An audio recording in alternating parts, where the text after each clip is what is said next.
on the site of an ancient temple complex called Moa.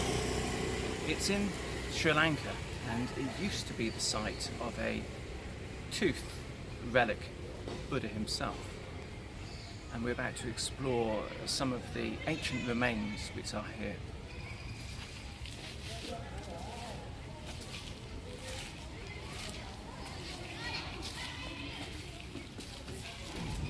This is a sacred space that was used for the chanting of scriptures. And what I find beautiful about this is the unique style of the pillars here. The pillars are made to imitate lotus flowers, and it's a very naturalistic depiction of the whole plant. You're probably aware that in ancient Egypt they also had lotus flower pillars, but they were more stylized.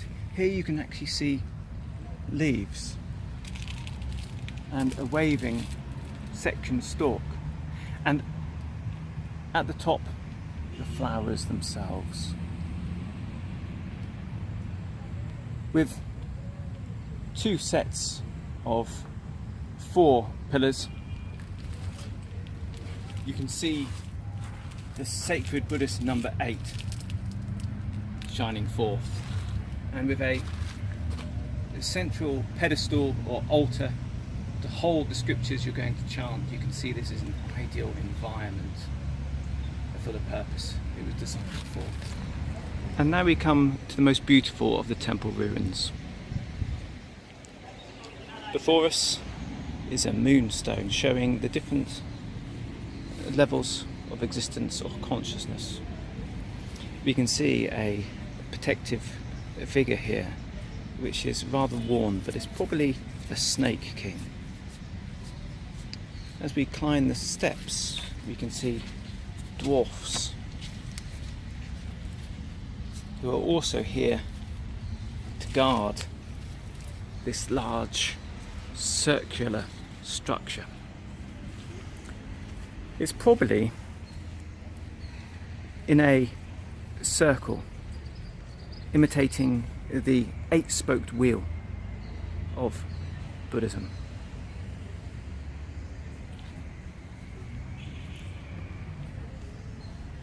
And here we can see far better preserved statues that does show indeed this is the Snake King holding a pot of plenty, and with dwarfs aiding him, and a powerful cobra head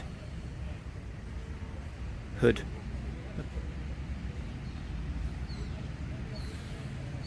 Now we always walk around Buddhist sacred structures with our right hand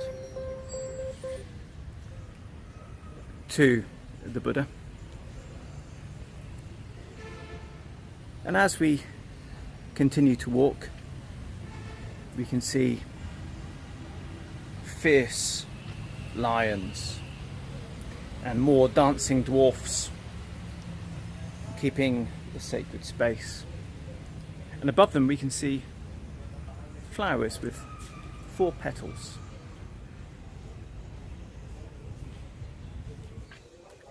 This appears to be a resting cow. And at each entrance we are rewarded with a statue.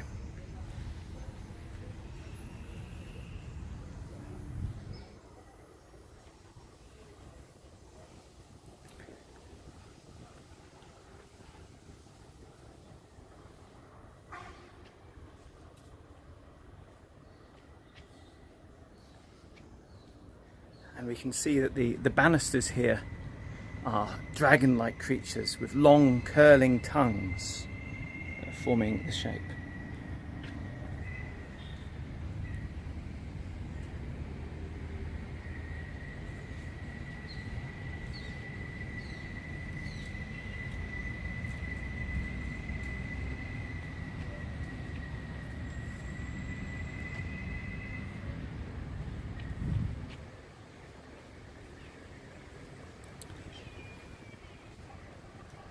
Now this temple is another possible location, perhaps even a latter home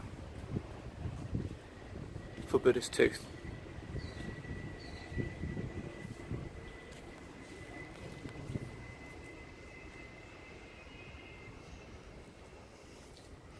And it does feel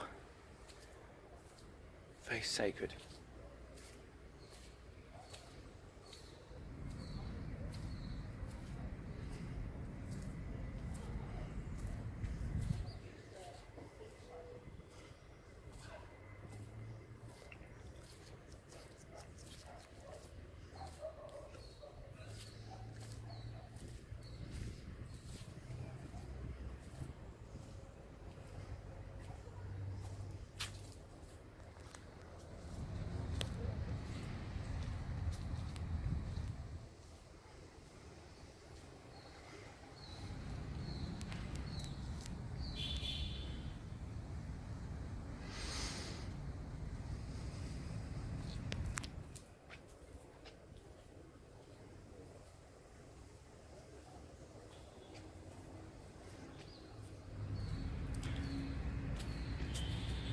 And now let us move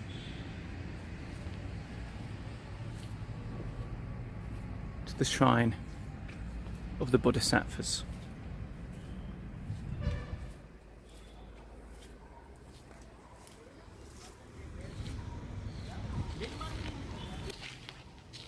This is probably the original temple that held the sacred tooth of Buddha, built in the 11th century. Now, it's still a sacred site, so it's important to, as much as possible, dress in white and to remove your shoes before entering.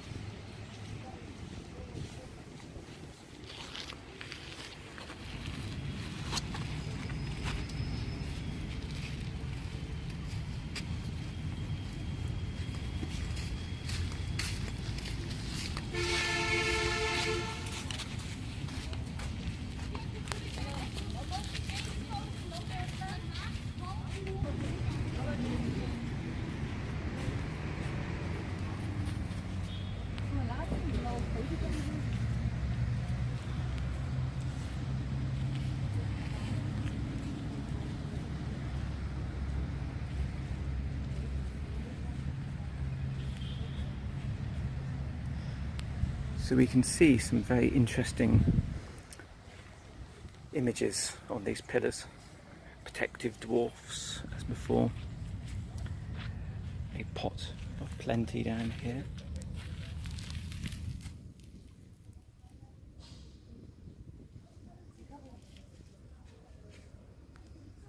A picture of a blessed figure here. And there's some lovers.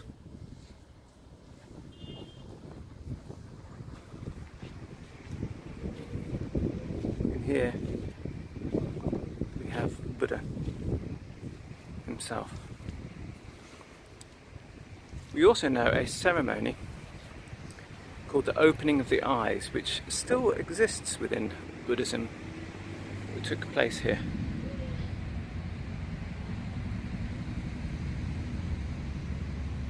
Which, for those who have studied the subject, will bring greater understanding.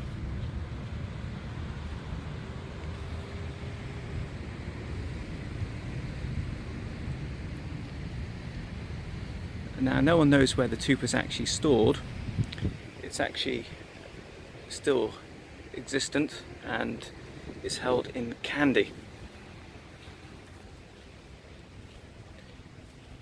But I believe it's probably behind the image of Buddha. You see, this is a common practice in many sacred places.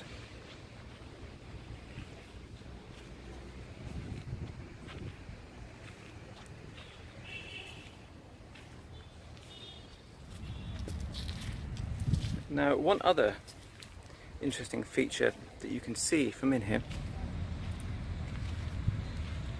is that over here, this large stone inscription is a reassurance that the king's personal guard are going to protect this environment and keep the tooth safe.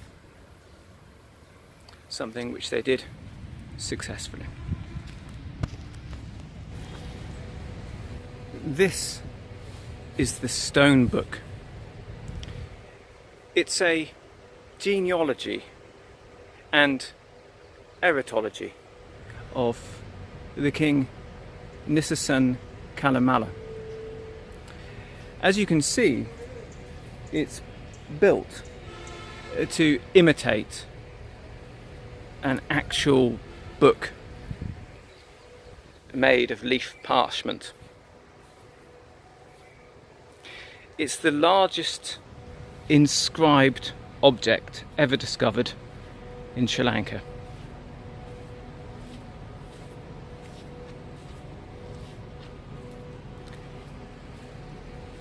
At either end, you can see a depiction of the goddess of prosperity, who's having a shower, assisted by two handy elephants who are producing fountains of water upon her.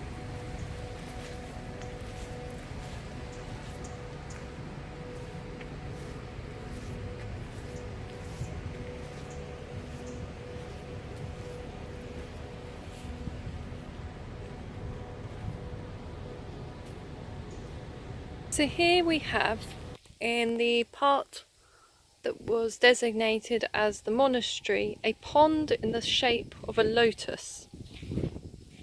And I suppose a lotus would be a very good symbol for a pond located in the monastery part.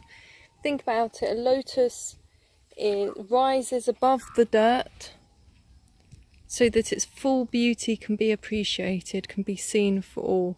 And the dirt falls away from it as well. If we think about the monks in the monastery, the Buddhist monks, likewise they are meant to allow the dirt of humanity, the part of being human that is not so beautiful, to fall away from them, to see through the delusions of life, to see the truth, to rise above it. I like to think that the lotus pond not only was shaped as a pond, but maybe was filled with lotuses too.